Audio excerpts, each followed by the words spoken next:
Okay, so there's my bio, my information. Hopefully y'all are familiar with all that.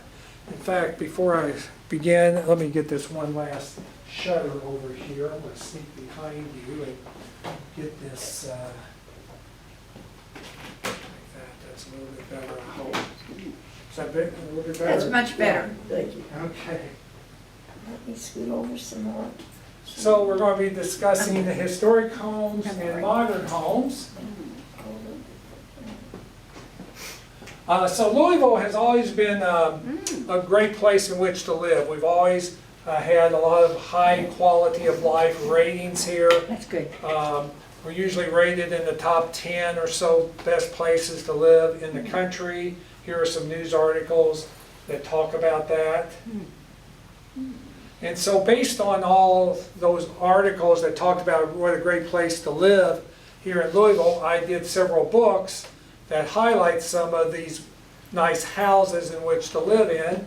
Historic houses of Louisville and modern houses of Louisville. I wrote those books. And so first we're going to talk about the historic homes here in Louisville that are really nice to go look at. And I always talk about the 1858 map of Louisville. This was done, 166 years ago, maybe longer, 170 some odd years.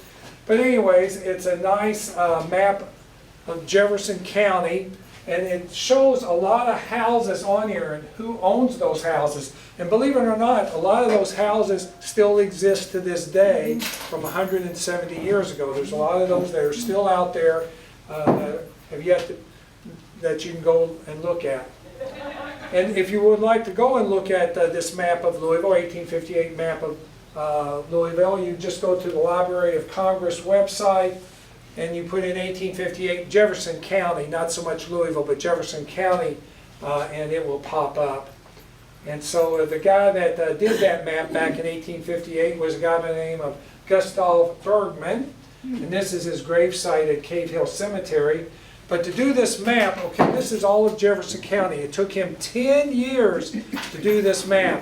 And how he went about doing it, he had a wheelbarrow that had a measuring device on it, and he literally walked the entire county. Can you believe that? Oh my. And he pretty much did this on his own. No one really paid him to do it. He was a surveyor, and we really thank him for doing it because it helps us historians to know where everything was in 1858. And subsequent to that, we have a lot of maps that really have since been identifying where people live, but this was the first truly map that identified who lived where back in 1858, over 100 and some almost 70 years ago. So we have a lot of historic homes. Here's a good compilation, mosaic of all of those that you can see that we have here. I don't know about other cities, but it just seems like Louisville has a lot of museum type homes, historic homes. And we'll talk about some of these in today's program. And we have what I call legacy houses, and these houses are the first of its type in the area in the neighborhood that it's in. And again, I'll talk about some of these as well as we go. You said something I didn't understand. The first what type? They were the first house, for instance, this one in Anchorage, at Anchorage Place House. It was the first house in the Anchorage area, and so it was I call it a legacy house. It was the first among many. It's sort of preempted, or was the first one of all the houses there in the Anchorage area. And that's what, same thing with the Hilliard House. Hilliard House was the first one in Cherokee Triangle. Now when you go to Cherokee Triangle, there's houses everywhere. Everywhere, yeah. But this one here, Hilliard, was the first one in the Cherokee Triangle. Same way with Oxmoor. The Scribner House was the first house in New Albany. We have a lot of historic homes that have become bed and breakfast, or Airbnb now. But these are some of the bed and breakfast homes that we have now that are in historic homes. So the first one let's talk about is Oxmoor, which isn't too far from where we're sitting here today. Oxmoor is just over off Shelbyville Road near the Waterson Expressway. This is the 1858 map that shows where the house was located. And there we go. And this is an aerial view of it today. So here's the Waterston Expressway, here's Shelbyville Road, there's Oxmoor Mall. The house is situated way down here off this lane here. And where we are today, we are, I'm trying to get a better view from where we're at. We're over in this general area here. In fact, there it is right there, the senior living facility. So not very far from where this house sits today, Oxmoor. And here's an image of it. Wow. So it was built, original part of it was in 1791, and it's been expanded many times over the years. Look at that. Beautiful. That is the largest private library in Kentucky. I think it has over 10,000 volumes of books. Oh, my goodness. Phenomenal. Here's some more photographs of it. Wow. It has some beautiful gardens there as well. The next house I want to talk about is Locust Grove, which is off Brownsboro Road down Blankenbaker Lane. And it's another historic home built in 1790. Here's some images of it. George Rogers Clark's sister, Lucy, lived here. And George Rogers Clark, who was the founder of Louisville, lived here in his later years. Here's some more images of Locust Grove. There's a portrait of George Rogers Clark hanging there in the house, but it's now a museum home. Anyone can go see it. They do charge a fee to go see it, but it's a beautiful home. And again, it's what, 300, let me see, what would that be, 20, I can't do the math on all that, but it's been a long time. It's an old house. Another great historic home is the Zachary Taylor House, which is not very far from Locust Grove. It's off Blankenbaker Lane, Brownsboro Road, not very far from where we're at here today. And that's what the house looks like today. The upper left-hand corner is when the April 3rd, 1974 tornado hit it and pretty much damaged it at that time. This is the rear of the house, and of course that's Zachary Taylor, the president. And actually the front of the house was just the formal appearance of the house. Most of the people arriving to go inside the house came to the back side. They had a carriage turnaround here, and they would go in through the back, because back in the days you would have boots and you would have dust, you'd be dusty and muddy and all that. And they don't want you coming in through the front door, so they brought you in through the back door. So that was the actual entrance off the rear of the house. Here's some nice photographs of the interior. Wow. It's been lovingly restored. A family has owned it for many years. It's one of the last privately owned presidential houses in America, especially of those presidents who are no longer around. For instance, Jimmy Carter, he still lives in his house down in Plains, Georgia, because he's still alive. Same thing with Barack Obama or any of the other presidents that are still alive. But all of those presidents who are deceased, most of their homes have become museums, such as Ronald Reagan's is a good example of that. Ronald Reagan's house out just north of Los Angeles, or Richard Nixon's house, or whoever. But Zachary Taylor's is still privately owned. The public cannot go inside this unless you know to knock on the door and ask to go inside. This is called Soldier's Retreat. It's down off Hurstburn Parkway and the Shelbyville Road area, and it's been restored also. It was the house of the Anderson family, and one of the famous occupants was Robert Anderson. He was in the Union Army. He was born here at Soldier's Retreat, was a commandant in the Union Army, was there at Fort Sumter when the Civil War started. This is his grave site at West Point up in New York. Wow. But anyways, Robert Anderson, he was born at this house. The picture on the left there, what was that? Which one, the lower one? No, up the top? That's Fort Sumter, the Civil War. When the Fort Sumter was attacked by the Confederates that started the Civil War, Robert Anderson was the commander of that fort at that time. I see, and what is that dark smoke? It's on fire Okay, because it was being attacked by the Confederates. okay. They were firing cannons. You can see the cannon battery here. They're firing cannons there at the Fort Sumter. Very famous battle that started the Civil War. In the basement of this house is a museum dedicated to the Anderson family.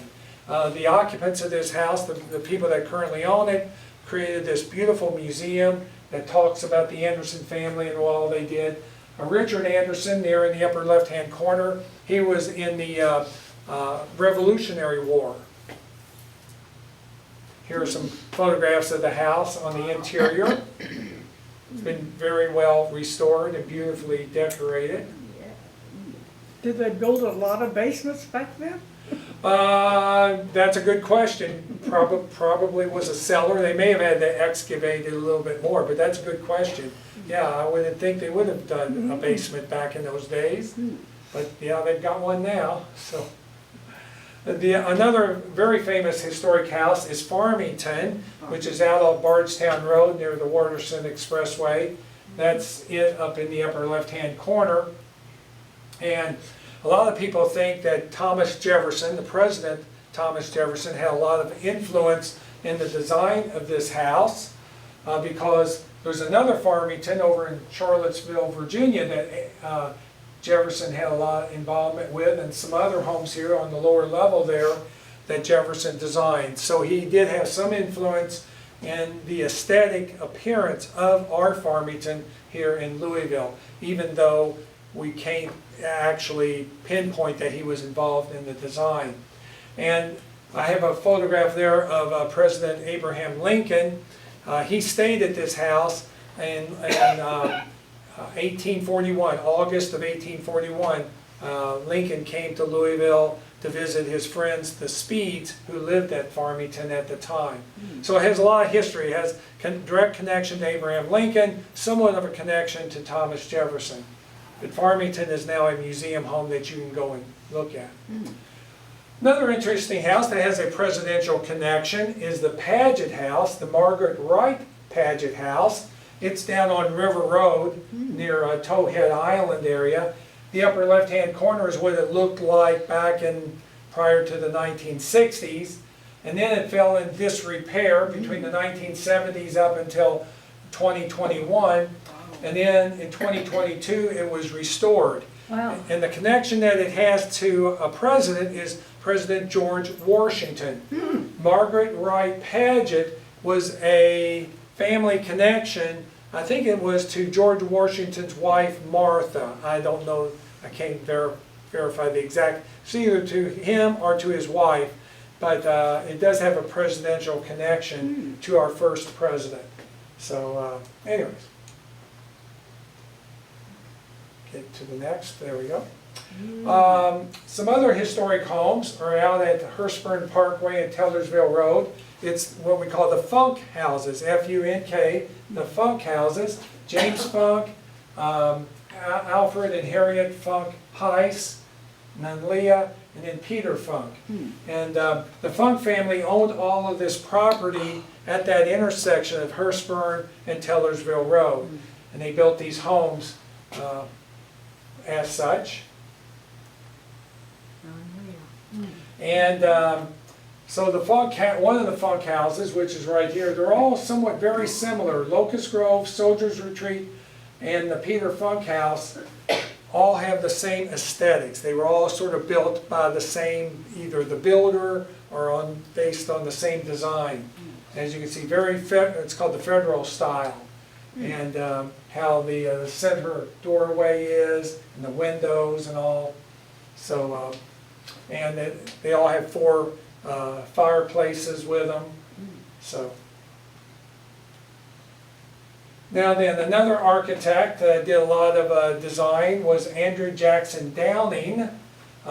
He put out a book with house designs that he came up with. He came up with this book, And then that book was sold throughout America.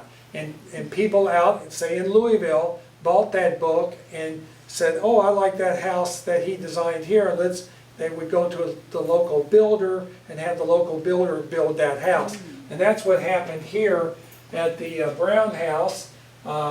It's now called the Woodhaven Bed and Breakfast, which is right over here off of Brown's Lane and with the cross street there, I'm forgetting right now. But anyways, that house, and then the Hurstburn Country Club, which is out of Hurstburn Parkway area. So again, Andrew Jackson Downing, he lived up in New York, came out with this book, showed these different housing styles, and then other people bought the book and had the houses built. So that's sort of how that happened. And when you drive around the rural countryside, you see a lot of these houses that were built off of Andrew Jackson Downing's designs. There's Anchorage Place, and this is very similar to an Andrew Jackson Downing. I don't know if it's for certain yet, but this is called Anchorage Place, and I mentioned it earlier. This was one of the first houses built in the Anchorage neighborhood district there, if you will. It was not in the best of shape. It was built by a guy by the name of James Gosling. Gosling built it back in, let me see, what do I have the date? 1868, right after the Civil War. So he built this home. He was a riverboat captain, and that's why he called it the Anchorage, because it was the Anchorage. That's where he lived. So a number of years ago, it was in bad shape, bad condition. Someone purchased it and restored it. You can see what it looks like now. Very beautiful house. That's what it looks like. Yeah.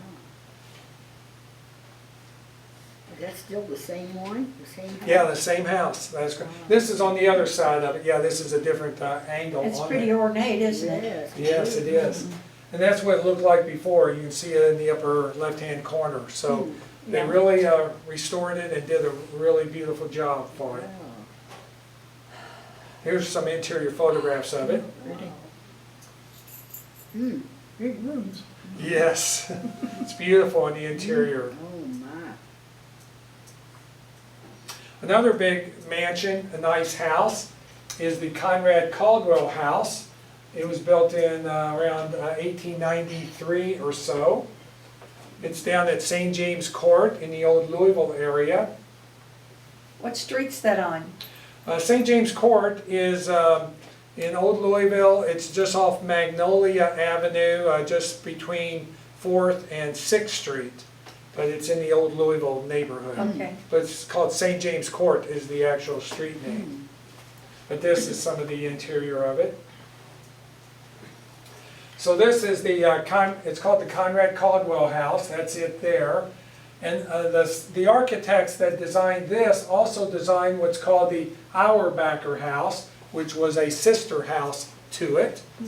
And you can see the relationship there, the turrets and all.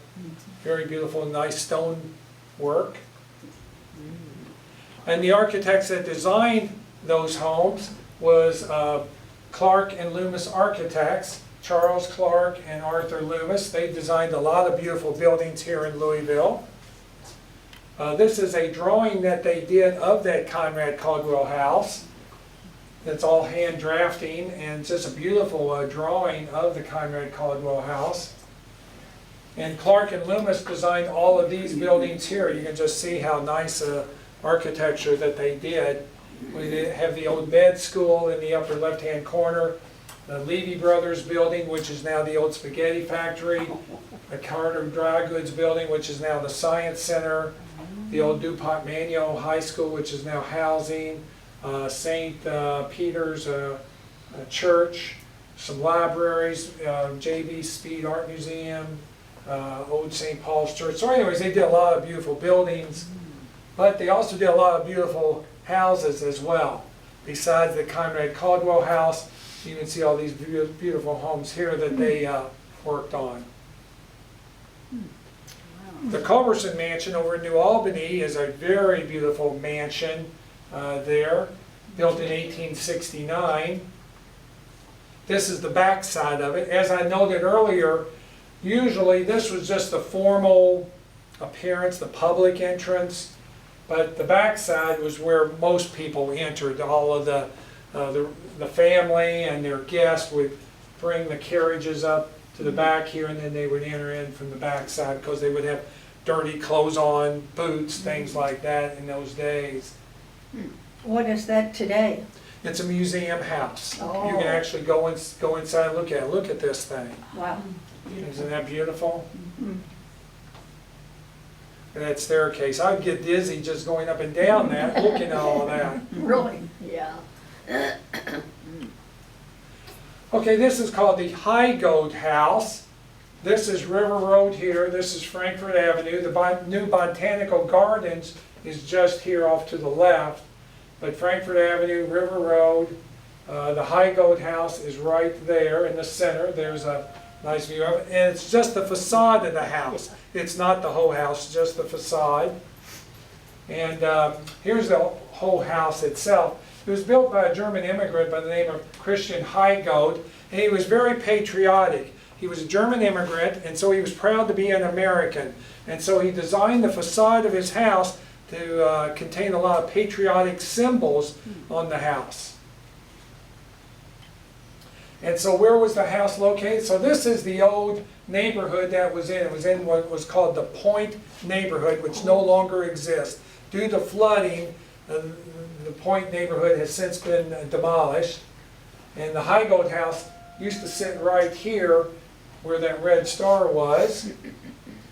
And then we have Frankfurt Avenue, and also here is Frankfurt Avenue, there's Adams Street. And so the Heigold house used to sit right there where the Botanical Garden now exists. To kind of give you a little overview. The marina and the Ohio River is up here at the top. See if I can get going here. I just hit the button, and let's see if for some reason we're a little slow today.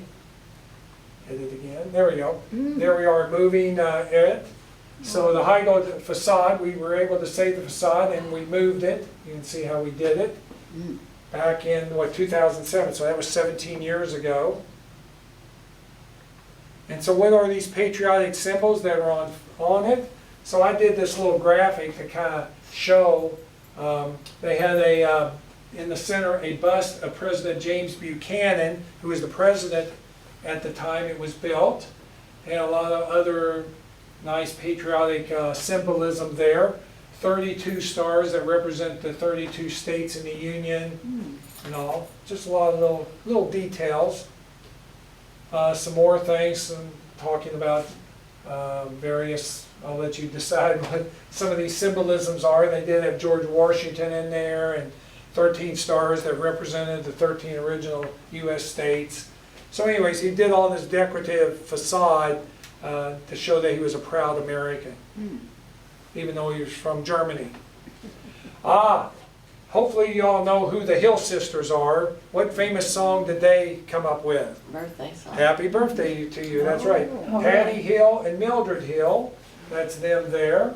And they first sung that song up at the little Loom House area, which is in South Louisville on Kenwood Hill near Iroquois Park. And this was back in the late 1890s. They came up with a song called Morning to You, was their original song, and they adapted it to Happy Birthday to You for one of their friends. And that song now, I think, is one of the most popular songs sung worldwide. And I'm sure y'all might sing it every so often, I would think. But I've heard it sung in Italian when I was in Italy. I heard them singing it in the table next to me. I was in Hawaii earlier this year, and they were singing it in Hawaiian and doing a hula dance to it. Let's hear you sing it. Oh yeah, I can't do. Is anyone having a birthday today? We can do that. If anyone has a birthday today, we can sing it. It's the happy birthday to you, happy birthday to you. That is correct. Happy birthday to you. That is correct. Darn. But it was sung first here, and not actually in the little Loom House. There's another house adjacent where it was originally sung. But in Louisville. But in Louisville. That's correct. And they're Louisvillians. Thank you. Another great house is called the Gaffney House. This is on River Road, 4515 River Road. And if you look up, this was what it looked like before it was restored, and this is after the restoration. So this is before, this is after. I like before. Like before. And James Gaffney was an architect, but he bought this property on the Ohio River. It has fantastic views of the Ohio River, and he built this house, which is kind of a arts and crafts style home, and it's kind of a transactional home, transformative home between historic and modern. And the reason I say that is this house is built with a lot of steel and concrete. Most homes, or historic homes, were not built with steel or concrete. They were built, traditionally with wood and brick. But this one had a lot of steel and concrete in it, and so it made the leap between historic to modern house. And here's a little bit about James Gaffney. He designed a lot of churches, apartment buildings, various structures, houses.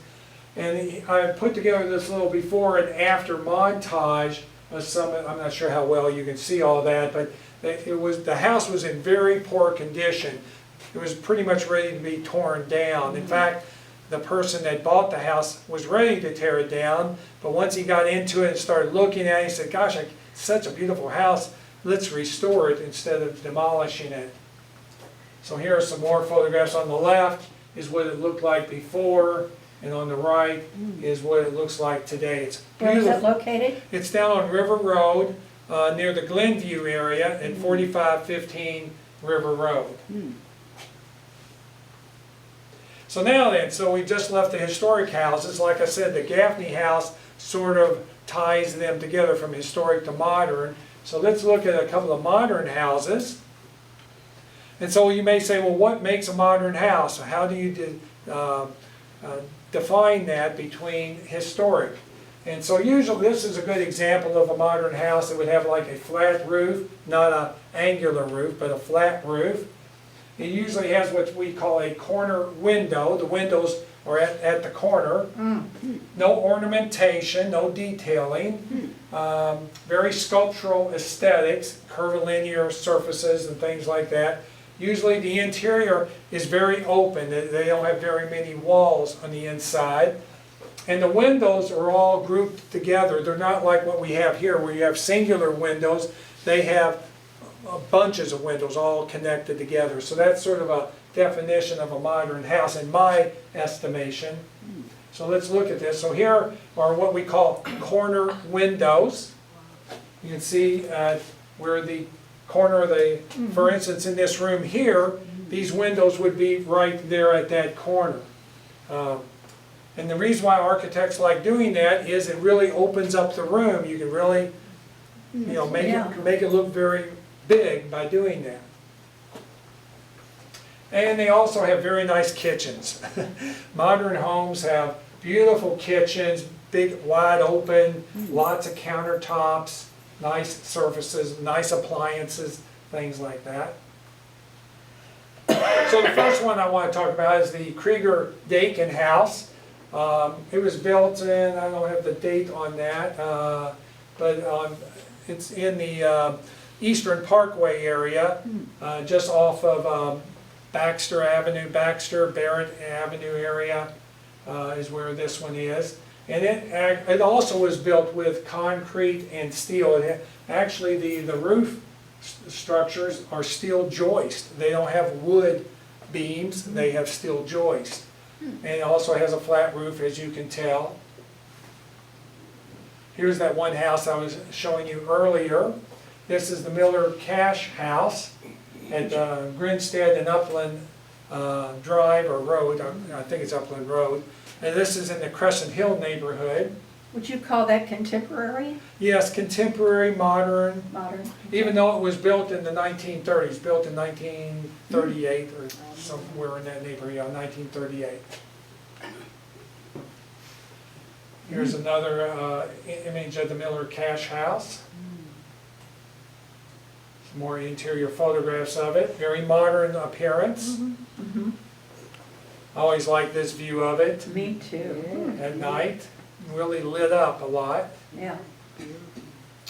This is the Fahey House, F-A-H-E-Y, Fahey House. This is in Indian Hills neighborhood, which is off of Brownsboro Road, past Chenoweth Lane area. This was actually designed by a California architect named Rodney Walker. And so there's the Fahey House, where that red dot is, West Wind Road here, where you have in the Indian Hills area. So it's kind of hidden. A lot of people aren't familiar with this house. It's set so far back. But here's the interior of it. Wow. Look at that, huh? Ain't that something? Really modern. This was built about 1950. We'd call that contemporary, right? Still contemporary, yep. Modern, contemporary, yep. Mid-century modern as well. They use that term. Yeah. Any house that's built in the mid-1900s is usually called mid-century modern. Some more images of it. Now look at this door. I like to point out this door. It does not have a door frame to it. Look at this. Yeah. It's sort of seamless. Just, you wouldn't believe how difficult that is to create a door like that. That takes a lot of detailing and craftsmanship Really? to build, yes. Most doors have frames around them to make them easily to install. But this one was very unique. So that door it goes all the way around? Yeah, yeah, Well- yeah. You can open it up, you have the door hinges right there. Okay. And it has a very nice patio up on the upper deck there, out exterior. Very nice. That's the back of the house, Mm-mm. and there's the front of the house. Are these So- all, yeah, they're all in Louisville. Yeah, these are all in Louisville, that's correct. Wow. Would that be contemporary? Yeah, it would be contemporary. All of these would be labeled contemporary, these modern homes. The next architect I want to highlight is Norman Sweet, S-W-E-E-T. Norm Sweet was sort of like, I'm not sure if y'all know who Frank Lloyd Wright is or not, but he's sort of like referenced, he's Louisville's Frank Lloyd Wright. He designed some beautiful modern contemporary homes here in Louisville. And here's one of them here. Wow. This is off Cannons Lane in the, trying to think of the neighborhood it would be in. It's not very far from I-64 and Cannons Lane and Breckenridge Lane area. There's the interior of it. Wow. Brick. Ain't that something, huh? Just like you're outside, doesn't it? Yes. Oh my. Really opens up. No walls in there, is Right. it? Really opens up. Ain't that Who something? built that? Some more images of it. Oh, One of the bedrooms for the kids. wow. That's the back of the house. Oh my gosh. That was added on by Mark O'Brien. Mark O'Brien is an architect, and he owns this house, and he added on this addition to the rear of it. These are some more North Street homes, so you can just see how contemporary they are, how well designed they are. Very beautiful modern homes. Norm Suite, people love, those people that own a Norm Suite home really love them. Here's a nice one. This is out off by Iroquois Park in South Louisville, just off of New Cut Road and the Southern Parkway area of Louisville. This is called the Merritt House on Merritt Place. Very nice, beautiful house. This My is goodness. Well. This is called the Lighthouse, L-E-I-G-H-T. It was owned by the Lights, and I'll explain who they are here in a second. But yeah, ain't that some house? This was built in the 1968 period. What would that sell for? Well, in fact, it just sold not long ago, yes. I forget the price of it. I think one of the Lights' grandchildren purchased the house.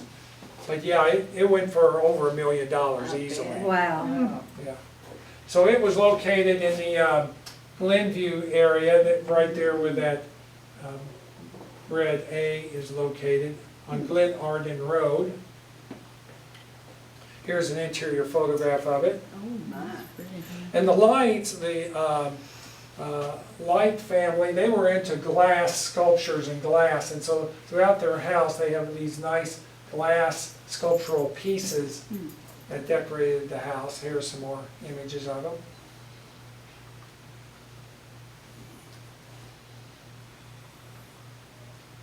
Some very nice glass, sculptural glass artwork that they had in their house. And so there's Adele and Leonard Light, right there, Adele and Leonard Light, and they passed away a few years ago. They're no longer with us. The architect for this was a guy by the name of Fred DeSanto. He designed this. Fred DeSanto, later in his architectural career, he got involved with the Beatles and did some designs for John Lennon and Paul McCartney and the Beatles over in England that he helped out with. Wow. And so here's another photograph of the lighthouse there. But yeah, Fred DeSanto was very much a Renaissance person, and he's still around. He lives in California now, last time I heard. Wow. And then Fred DeSanto worked for Jasper Ward. Jasper Ward gets a lot of the credit for the lighthouse, but actually Fred worked for Jasper.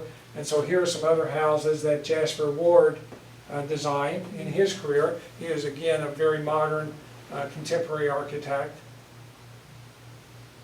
This is called the Gurman Carter House on Eastern Parkway near Bardstown Road. It was designed by a good friend of mine, Mike Cook, in 2010. Beautiful modern home. Look at this on the inside.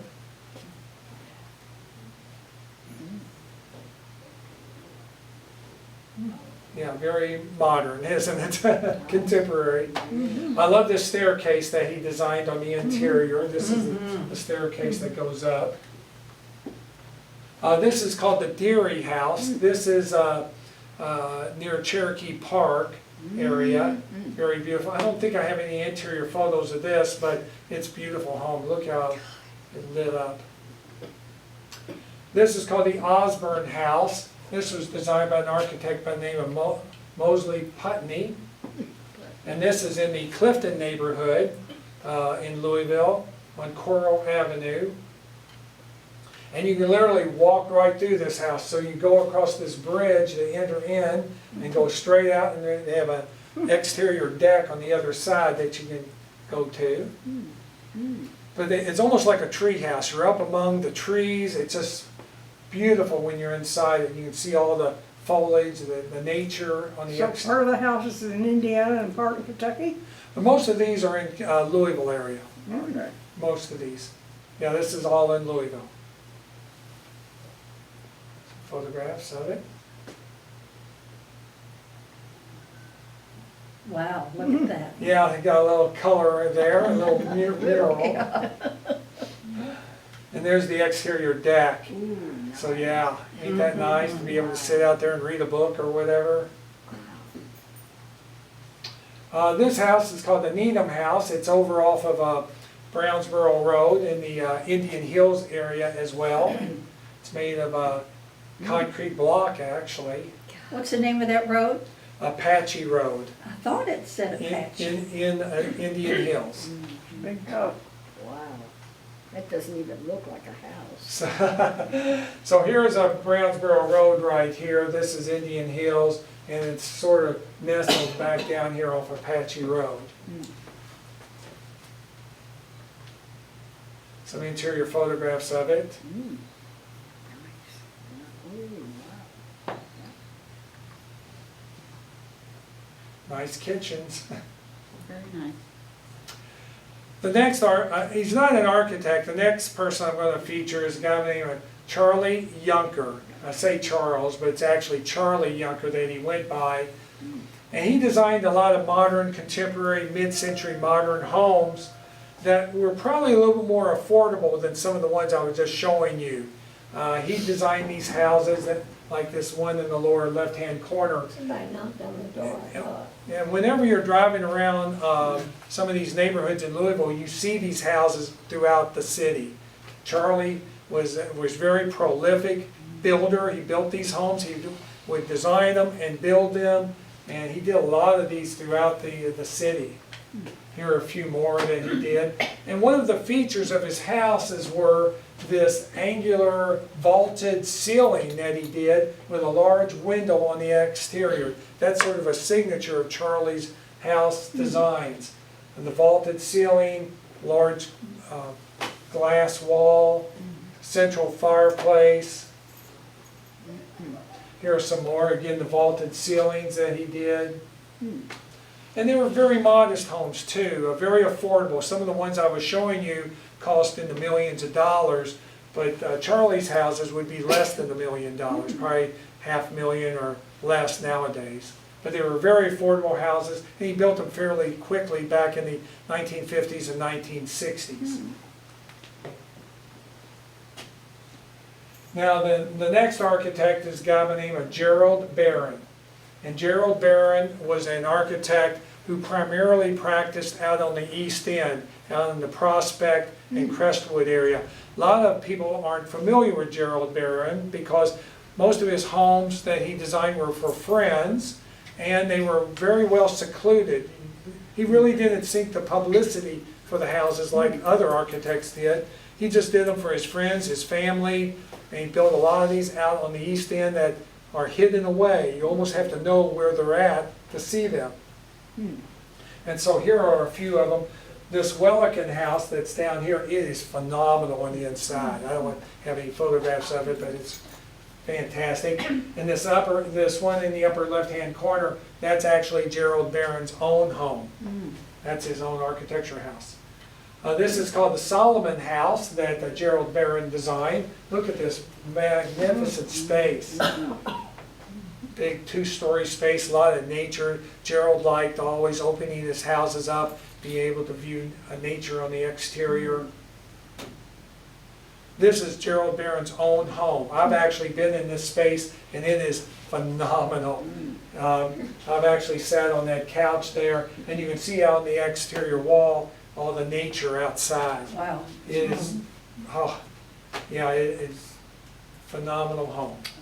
And Gerald is still with us. Him and his wife Mitzi live out there, and it's out in the Prospect area, but very secluded. You have to know where it's at to get to it. Find it, yeah. To find it. Here's another photograph of it. It A is lot of glass. Yeah. it is spectacular. And there you go. So that's modern and historic houses of Louisville.